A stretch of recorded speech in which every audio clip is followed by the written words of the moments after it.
So today I want to share some thoughts with you on what I call destiny or determination. There was a CEO by the name of Jack Welch that ran GE for a number of years, and he said, control your own destiny or someone else will. Now, in my career, I've been in thousands of people's homes in a variety of states. And about 90% or more of those people think that their destiny is determined by other people. That is, maybe the workplace or the family or maybe the zip code that they were born into. One person said, to attain the impossible, one must attempt the absurd. Again, to attain the impossible, one must attempt the absurd. Sometimes you and I have a tendency to want to crawl into a hole because what we really want to try to do in life is so terrifying that you think that you can't accomplish it, when in reality, that you could be the only one who can accomplish it in that certain way. So to me, it's tempting to sit on your gifts and talents when you're going through a hard time. And I'll tell you flat out personal experience. On October 24th, 2016, our daughter Juliana passed away. You know, the one that was fighting cancer for 9 years passed away. So it is very difficult to continue to share and to continue to build people up when internally I'm really, really struggling. And I think the same situation is for you too. Maybe not exactly the same, but it's oftentimes tempting to kind of internalize and just want to be alone and want to just, struggle in your own way instead of leveraging your pain, frankly, for the benefit of other people. William Jennings Bryan wrote, "Destiny is not a matter of chance. It's a matter of choice. It's not a thing to be waited for. It's a thing to be achieved." And you know what? That is really hard to do sometimes.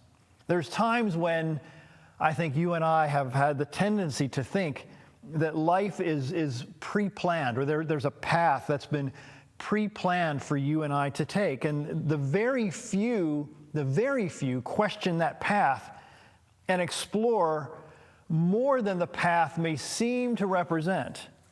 And there's also times when it seems that life has a pre-planned path for you to take, but I think most of us think that if we're born in a certain zip code or born in a certain socioeconomic background, that's where we're going to end up in life, but that's not really the case at all. So again, you and I have the opportunity sometimes to run from our destiny or to embrace our destiny and run toward it. What if where you are right now has a bigger purpose than you can imagine? I'll say it again. What if where you are now has a bigger purpose than you can really even imagine? Because you think that where you are is where you will always be. And I can tell you flat out that is only based on what you do and more so how you think and how you behave. Where you are going to end up in life doesn't always really have any bearing on where you started. It has a bearing on where you think you're headed and what steps you're going to be put in place in your life to determine where you're going to end up. So I asked the question for the third or fourth time. What if where you are now has a bigger purpose than you can imagine? James Oppenheim wrote, "The foolish man seeks happiness in the distance, but the wise grows it under his feet." Again, the foolish man seeks happiness in the distance, but the wise grows it under his feet. That is, that you and I are supposed to take advantage of every opportunity that comes our way and leverage the good and the bad and the ugly. And I'll tell you flat out that sometimes it's really hard to leverage the bad.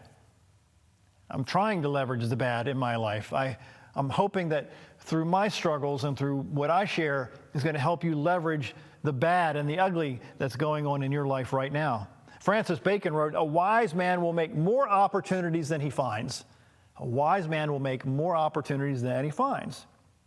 Alexander Graham Bell said, "When one door closes, really another door opens, but we often look so long and so regretfully upon the closed door that we do not see the ones open for us." How many times haven't you been so disappointed? Maybe, you got downsized at work, or maybe you had a relationship that got broken. Maybe somebody cheated on you and, you didn't really expect that to happen. But you keep looking at really what happened to you in the past versus what can happen for you in the future. There's a filmmaker named Martin who went through so much difficulty to get his films released.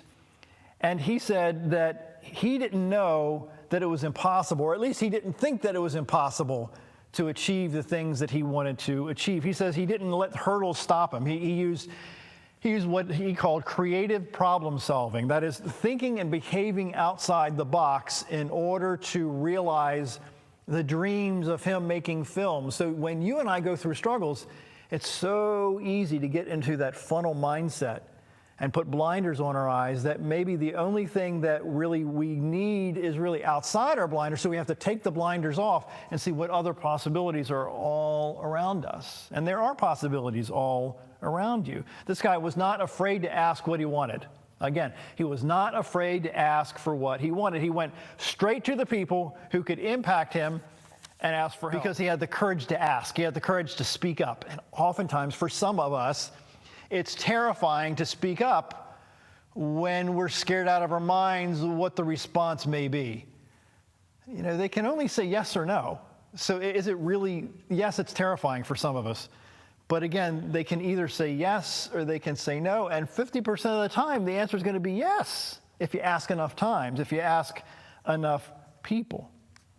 David Foster Wallace shared a very interesting point of view about destiny. He said this: almost nothing important that ever happens to you happens because you engineer it. Destiny has no beeper. Destiny always leans trench-coated out of an alley with some sort of psst that you usually can't even hear because you're in such a rush to or from something important that you've tried to engineer. Think about that a minute. How many times haven't you and I ignored opportunities, or maybe we look back 10 years later and realize, you know what, we just blew it because we just realized 10 years ago we could have taken advantage of this, but we were so focused on that we missed it. Well, oftentimes, I think opportunities to serve and impact other people's lives are all around us, but sometimes we're so busy, we're so active in doing stuff that really isn't as important as some of those distractions or those pssts that come out that are trying to get our attention to impact the world. You and I have an opportunity like Debbie Fields. Fields was only 20 years old when she started selling homemade chocolate chip cookies.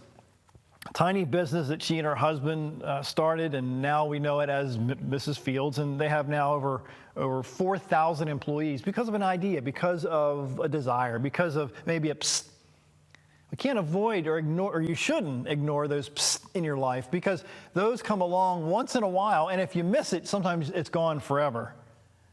Wendy Kopp turned her senior report into Teach for America, a $229 million a year organization. Kevin Plank, if you're from the Baltimore, Maryland area, was a University of Maryland football player, and he wanted to design shirts that would keep the sweat away. Well, that's turning now into a $2.3 billion company because of an idea, because of he embraced destiny, or he embraced an opportunity.